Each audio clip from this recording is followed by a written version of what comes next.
विधानसभा और लोकसभा चुनाव में मात खाने के बाद कांग्रेस की नजर सहकारी संस्थाओं के चुनाव पर है। 4 चरणों में होने जा रहे इन चुनाव में कांग्रेस अपनी खोई हुई जमीन वापस पाने की उम्मीद कर रही है और कांग्रेस ने चुनाव की तैयारी भी शुरू कर दी है।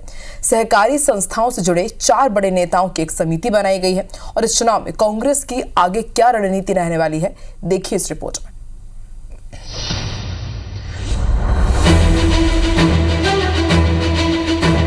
मध्य प्रदेश की सियासत में हाशिए पर चल रही कांग्रेस को सहकारी संस्थाओं के चुनाव से बड़ी उम्मीदें हैं। सहकारी क्षेत्र हमेशा से कांग्रेस की ताकत रहा है।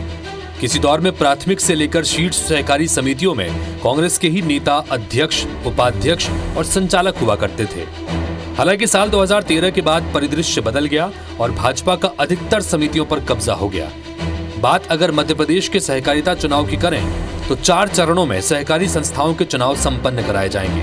ये चुनाव 4543 प्राथमिक कृषि साख सहकारी समितियों के होंगे। लगभग 11 साल बाद सहकारी संस्थाओं के चुनाव होने जा रहे हैं। 24 जून से 9 सितंबर के बीच चुनाव की प्रक्रिया संपन्न कराई जाएगी। प्रदेश की सहकारी समितियों से 50 लाख किसान जुड़े हैं। कांग्रेस का इरादा इन समितियों के जरिए किसानों की आवाज बुलंद करने का है। कांग्रेस ने अपने 4 वरिष्ठ नेताओं की समिति बनाई है जो जिलेवार समिति बनाने और वरिष्ठ नेताओं को जिम्मेदारी सौंपने पर निर्णय लेगी। इसके अलावा कांग्रेस की ये समिति 28 जून को पहली बैठक करेगी। वहीं कांग्रेस की तैयारियों पर बीजेपी तंज कस रही है। बीजेपी के मुताबिक अगर किसानों की समस्याओं पर ध्यान दिया होता तो आज कांग्रेस का ये हाल न होता।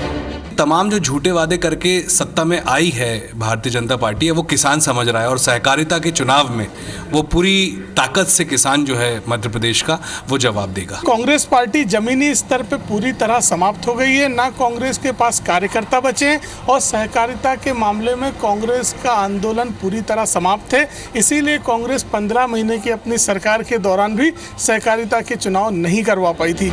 सहकारिता का क्षेत्र किसानों से जुड़ा है जो अपनी संख्या और वोट की ताकत के बल पर किसी भी पार्टी की किस्मत चमकाने और किसी की भी उम्मीदों को धूमिल करने का मादा रखते हैं। ऐसे में चाहे बीजेपी हो या कांग्रेस, कोई भी इस चुनाव की अहमियत को कम करके नहीं आंक सकती। कांग्रेस की तैयारी और बीजेपी के दबदबे को देखते हुए सहकारी संस्थाओं के चुनाव में कांटे का मुकाबला देखने को मिल सकता है। दुष्यंत पराशर, IBC 24, भोपाल।